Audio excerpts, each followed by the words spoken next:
Welcome to Randy's Old Time Radio Shows. This evening we feature Dunninger, the Mentalist, an American broadcast known for its live challenges and skeptical observers. And here's an unusual bit of trivia. Dunninger was so confident in his abilities that he invited anyone, even magicians, to try duplicating his feats under identical conditions. No one ever succeeded. Now settle in and let the mystery unfold.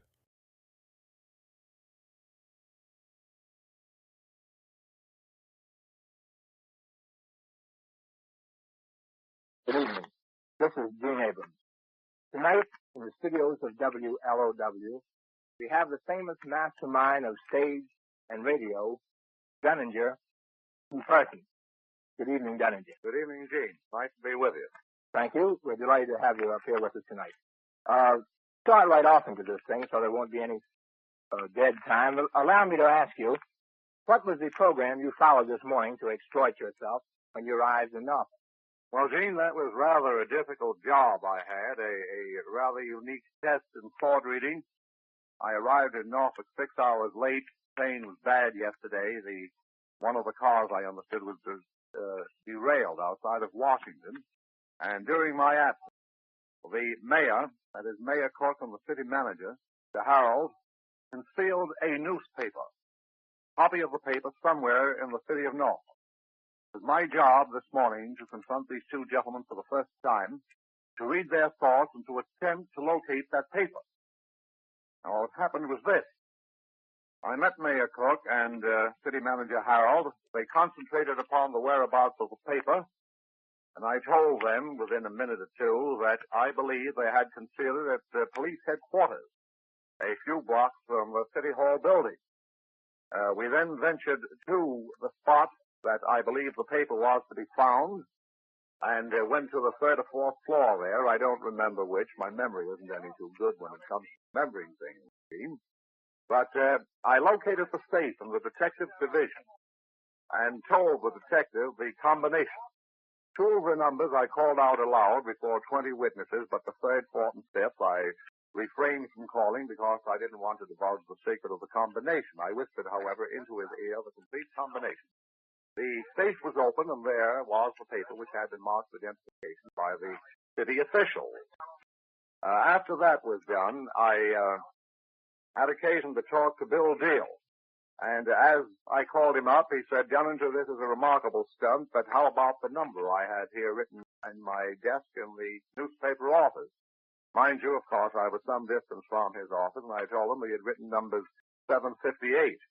Well, he almost collapsed. And to make matters a bit worse, I told him that he was also concentrating upon 621, but chose the latter number instead.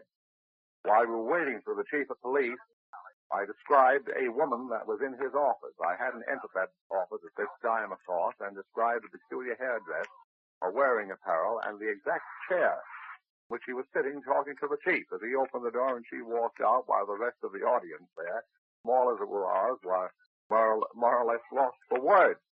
Now, that more or less, Gene, constitutes test. Oh, yes. Well, that's very interesting. You've done this type of thing, of course, all over America and in other countries, too, I'm informed. I'm sure that I'm acquainted with a lot of the people down at the police station. I cover them in the pursuance of my duties here every day, and I know they must have got a tremendous bang out of it. Well, they did. They had a number of problems, Gene. They wanted to get me to work out for them, but unfortunately, I'm not staying here very long, and I'm a busy boy. I understand that your sleep was interrupted last night. Some people had problems on their Did you mind. say last night, Gene? You mean at 4:30 this morning? Yes, I had a call about 4:30 of a lady trying to locate her husband. You see, sometimes they misconstrue what I do. I don't locate missing persons. I'm not a fortune teller. No one is. I can read a thought, but I can't predict. I know nothing about the future. That's a mistaken idea. I got back to bed, and about 30 minutes later, the phone rang again. I just dozed off, and there was a chap wanted the name of a good horse. His funds were low. But I told him I couldn't read a horse's mind. I don't know if you ever tried it, Gene. It doesn't work. I tried, and now I'm walking to work. You've heard the old story. They carry tales, but they never spoke to me. That's the way I found them. They're unreliable. I believe that. Suppose you brief us, Dunninger, if you will, on some of the more outstanding interviews that you've had with people that we all know or certainly know by name? Well, I've entertained so many personalities. I've entertained 6 presidents of the United States. Thomas Edison when I was quite a youngster. Famous Steinmetz when I was very young. The Duke of Windsor. Here recently Henry Kaiser and Governor Dewey of New York and persons of that order. Let me interrupt just a moment. If I recall, in reading some of the stories of your speech, didn't you once talk to Mrs. Roosevelt and she said, for heaven's sakes, don't let that man come back in the White House, or am I confused? No, you're quite right. She said that she was glad that he wasn't married to me. That was the statement. Well, I agreed with her and accepted the thought. I can see your point there. The White House would be, not a very charming place to live, particularly with conditions as they are now. I'm agreed, Gene. You're quite a boy. Go ahead. You want to be a politician? No thanks. Another thing that I'm curious to know. Roughly, how long have you been in this business? Roughly since I've been 6 or 7 years old. We won't pin you down to the number of years then. You can see that I'm quite a young man. Still a very young man. Yes. Now, don't begin to describe me, please. Let the customers judge for themselves tonight. So speaking of the customers, I think we should tell them that you are tonight going to appear at the Norfolk City Auditorium, 9th and Granby, night only, at 8:15. And you will put on your regular program that you have put on throughout this country. That's right. Tuning in on the audience and reading their thoughts, telling everybody and anyone that is cooperative and sensitive to my work, anything they may be thinking about. And you make no limitations. Anybody who is willing to cooperate. That's right. You bring them up on the stage. No, they stay right in their chairs. They're not embarrassed by coming up, and they might ask, what is my mother's name? Where was I born? What's the number of the bill in my possession? What is my serial number? Where was I last Thursday? And providing that the subject is one that can be discussed. Why discuss it? I assume that leaving them sit in their seats is probably very helpful, and it doesn't twist up their chain of thought. Oh, that's right. That's right. And it isn't embarrassing. That's quite the idea. They remain in comfort, and they just think, and I tune in. And wherever I tune in, be it on the orchestra floor, the balcony, or the gallery, as the case may be, I call them by name or initial. They identify it. And then I go ahead and read whatever they may be thinking about, and I do that about 90% accurate. Oh, I see. I fail here or there naturally. No man is infallible. The idea is not to see how many can be read, but how many can be read successfully. It's really a demonstration, and it must remain as such. It's extremely interesting because here you see I work with the persons themselves. So everyone that comes to the auditorium tonight has an opportunity, if they will cooperate, and if they are receptive, to have me tune in upon them. All right. Now, Dunninger, you've only been in Norfolk one time before, I believe.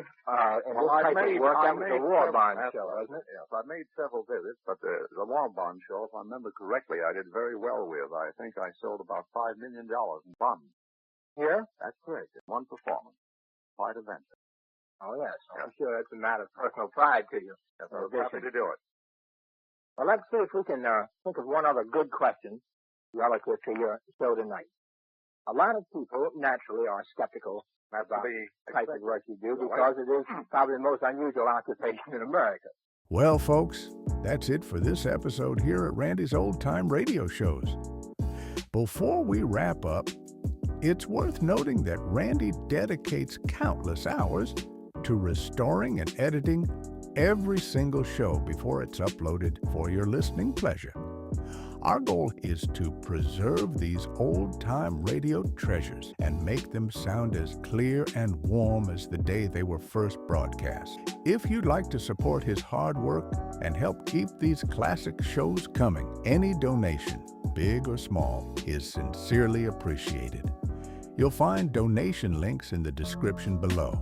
Or if a QR code appears on your screen, simply point your phone's camera at it and follow the prompts. Randy sincerely thanks you in advance for helping keep these shows alive. Thanks for joining us, friends. Until next time, keep the memories warm and the stories close.